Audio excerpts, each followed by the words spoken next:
Probably the most pivotal moment for me happened in middle school, and I didn't realize that it was real, but I had friends that had a lot and friends that had nothing, and I was hanging out with a friend in middle school, and they lived literally in a trailer park, and the refrigerator went out that day. And I remember watching his parents at a young age just begin to watch this refrigerator break their family apart. If you hadn't spent $50 here, if you hadn't done this, we would have had money for this.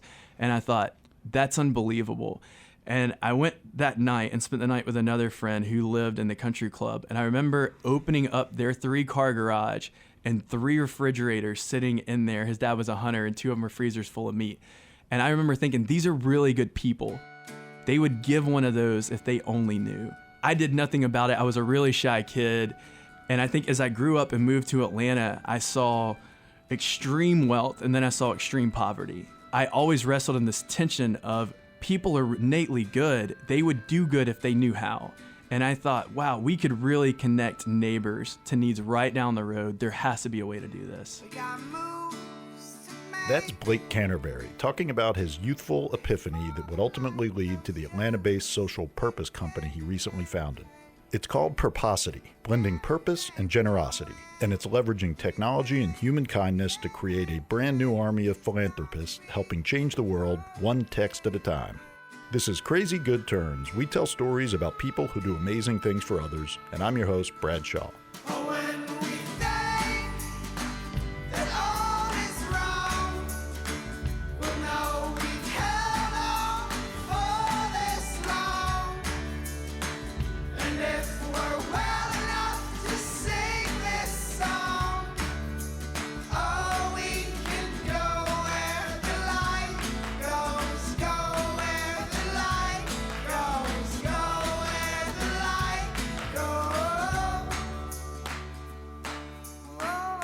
"32-year-old Blake Canterbury grew up in southern rural Georgia with dreams of becoming a professional baseball player, and he got pretty close.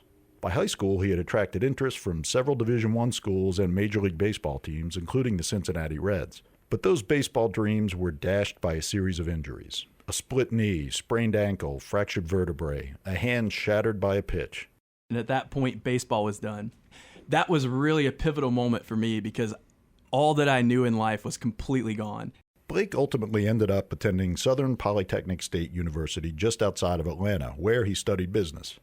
After graduating, he went to work for some friends who had a web design shop in Cumming, Georgia, and it was there that Blake realized he had an eye for design. And I would hang out with them looking at the websites they were designing, and I would say, oh, your site would look better if you did this and this. I ended up buying a Mac, learning Photoshop. I realized I was a creative, and so I went from being a dumb jock to wearing skinny jeans. The year was 2009, and social media was all the rage in marketing circles. But Blake's instincts made him wonder if there could be greater purpose from all that tweeting and posting. We ended up adding social media for free into our clients just so I could learn strategy and processes. And I looked at Twitter and thought there's potential to communicate a message to maybe millions of people at one time. There has to be a way to leverage this for good. And that's when my wheels started turning around what could be leveraged for good in the tech space. In September that year, Blake got the chance to put that thought into action. An epic rainstorm blew through Georgia, causing severe flooding for days. More than 15,000 homes were damaged or destroyed, many of them in and around Atlanta. I went down to the Atlanta flood, found an organization. They said our biggest need right now is diapers. I was like, perfect. Created a Twitter account, tweeted it out, retweeted it myself, and we had people from 5 different states say I would give money or diapers. And I thought, wow, this could really work. So I did a couple test runs, did beds for families, did coats for families, and thought, this really may work. Then, a few months later, in January of 2010, Blake got another opportunity to test his theory, this time on a global scale. The funny part about Haiti was I asked for a passport for Christmas that year from my parents, never been out of the country. And when the earthquake hit, I was sitting watching Anderson Cooper live on CNN, and I got a call from my mom, you're not going to Haiti. Mom's intuition, I'm like, Mom, I'm not going to Haiti. 20 minutes later, I got a phone call from a group that it was a natural disaster organization. And they said, we worked with you inside the Atlanta flood. We're going to Haiti, and we've got a seat on a plane for somebody that can do social media with us. So I called my mom back, Mom, I'm going to Haiti. And I ended up going down. And the group that Blake went to Haiti with included some of the founding members of Team Rubicon, which we featured in Season 1. Similar to the way the Team Rubicon guys describe it, No one on the team really knew what they'd find in Haiti or even what they could do. They just wanted to help, and Blake knew there had to be a way for social media to play a role.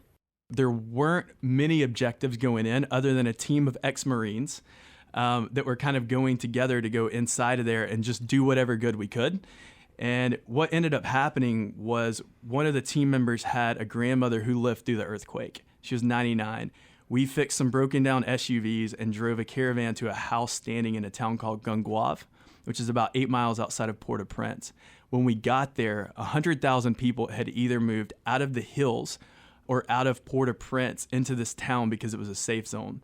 Nobody knew the amount of people that were living there and how much need they had. So that's where I launched a social media campaign with the team, and we ended up connecting Doctors Without Borders, Samaritan's Purse, the U.S. Marines, and the Haitian police all together to begin driving relief into this town. It was now clear to Blake that technology and social media could be harnessed to connect people in need with those who want to give.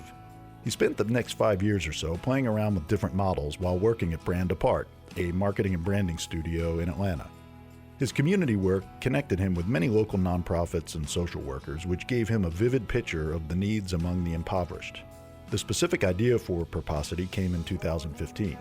I received an email one day from a homeless liaison at a school system. Her email basically said, it takes weeks and sometimes months to track down basic resources for students that live in poverty. She's like, would you help put a technology piece around this? There has to be a better way. And so I really started moonlighting on nights and weekends around what this looks like. I think the drive for me personally was my friends wanted to do good. But they felt like texting to the next natural disaster that happened didn't connect them enough, and they weren't willing to give up their Saturdays to go volunteer at organizations.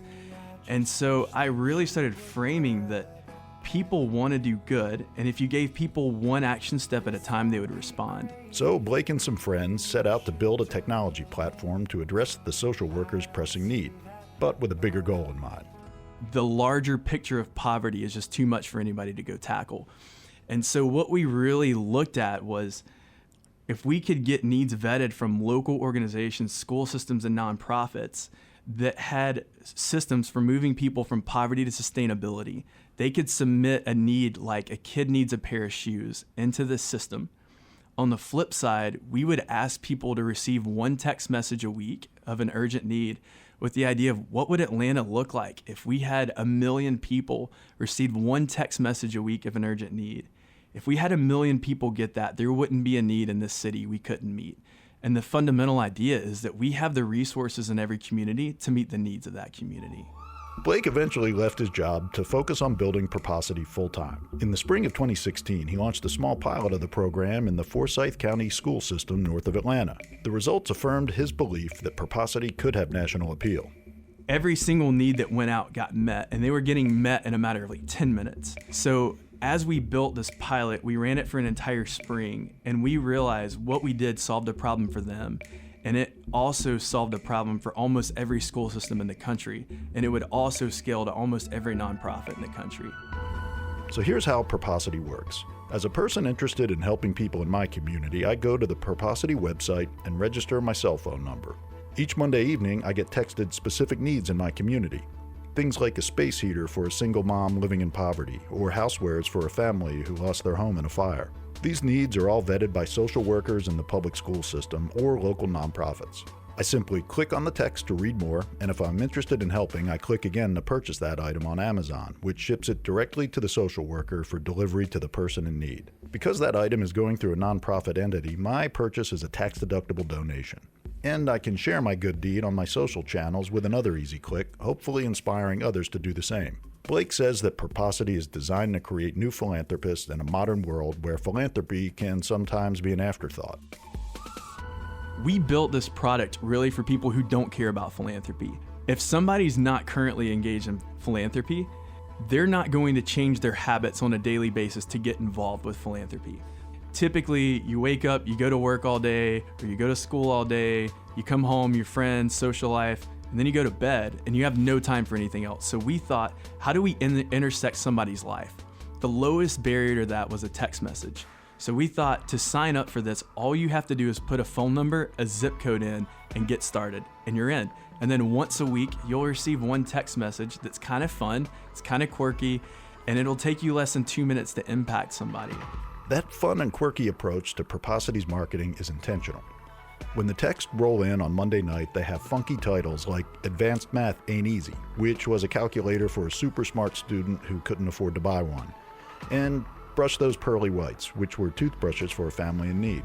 One of the things we wanted to do is not be seen as a sad face organization. We really want Purposity to be a lifestyle brand worth associating with. So to do that, it has to be positive. So when people get a text message or see Purposity, it should put a smile on their face. And part of that is we're dealing with real grave issues, but we don't think it has to be sad when you're doing it. So your text message, one of my favorites, it was for a special needs child who needed underwear and diapers to make it through the day. And so the text that went out said, could you imagine your child going commando to school? So we have creative writers who are working to make sure that you have a good experience when you're doing good in the world. Purposity is now up and running in Chattanooga and parts of Georgia, including the Atlanta public school system, with more than 10 school systems coming on board in the weeks ahead. More than 1,000 needs have been met, 2 of them by Casey Hyde, a 26-year-old photographer and filmmaker in Chattanooga. He bought a pair of Chuck Taylor sneakers for a local kid and a new coat for the child of a single mom. Casey is precisely the type of budding philanthropist that Purposity is targeting. Young, hardworking, and busy, not likely to write a big check at this early start to his career, but still wanting to find a way to give back. And I don't have much time to maybe volunteer my time, and I don't have much money to give away. I can still get involved. And that, to me, is the most attractive thing about it. It's that if everyone like me got involved, the needs that we could meet would be limitless. And one of the biggest impacts Purposity is having is on the school social workers who vet the needs that people like Casey meet. Typically, when a social worker encounters a family or student with some pressing need, they have to basically hustle to find a way to meet that need. Maybe blast out an email to the PTA, reach out to a local nonprofit to plead for help or donations. And even then, it's hit and miss. With Purposity, it's as simple as loading that need onto the website, and the community takes care of the rest. Here's Amy Gomez, a social worker in Forsyth County, Georgia. And how has Purposity changed that whole process for you?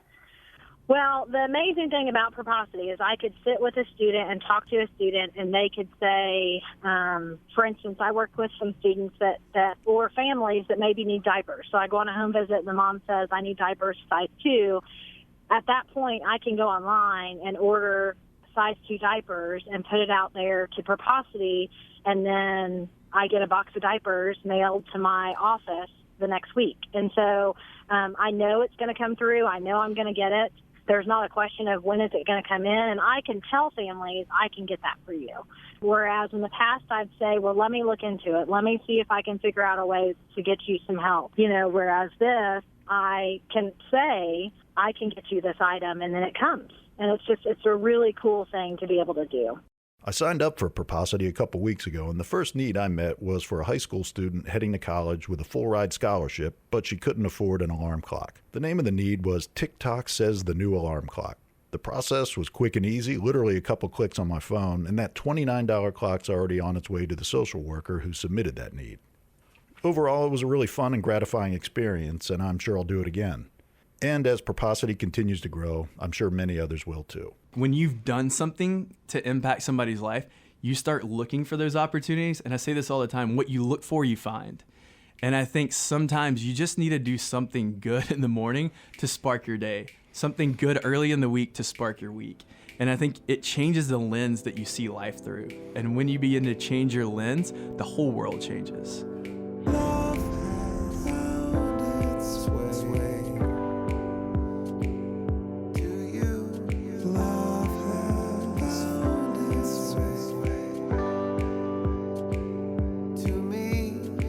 I'm Brad Shaw, and thanks for listening to this episode of Crazy Good Turns. Go to crazygoodturns.org to learn more about Purposity and to submit your ideas for extraordinary people and organizations we should feature. And stay connected with us between episodes by following us on Facebook and Twitter. Whatever you're doing in your life, do it with passion. Do it with love. Love what you do. If you don't love what you do, do something else, okay? might have noticed we found some great music to support our podcast. We've provided a Spotify playlist of the full tracks on our website so you can take a longer listen, which we hope you'll do. And if you're a band with a song we should consider featuring, you can submit it on our website too.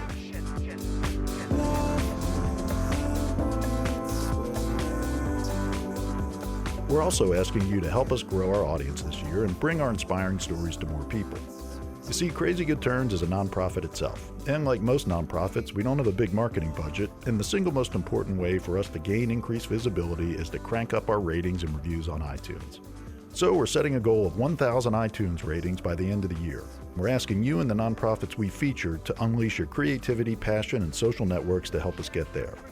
And because we're all part of this virtuous and self-reinforcing circle of giving, we'll give a $50,000 grant at the end of the year to the nonprofit that helps us the most. With your help, we know we'll get there and then some. Crazy Good Turns is audio engineered by Stephen Key. Music supervision and mixing by Score in Los Angeles. And a special thanks to Megan Basinger.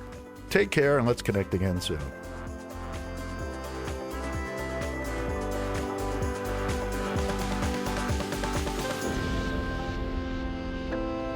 I love you guys, and I just don't want it, I just don't want it to end. I don't want to, wow, I'm filled up. Just keep going, and I'm going to do my best to do your best. Thank you.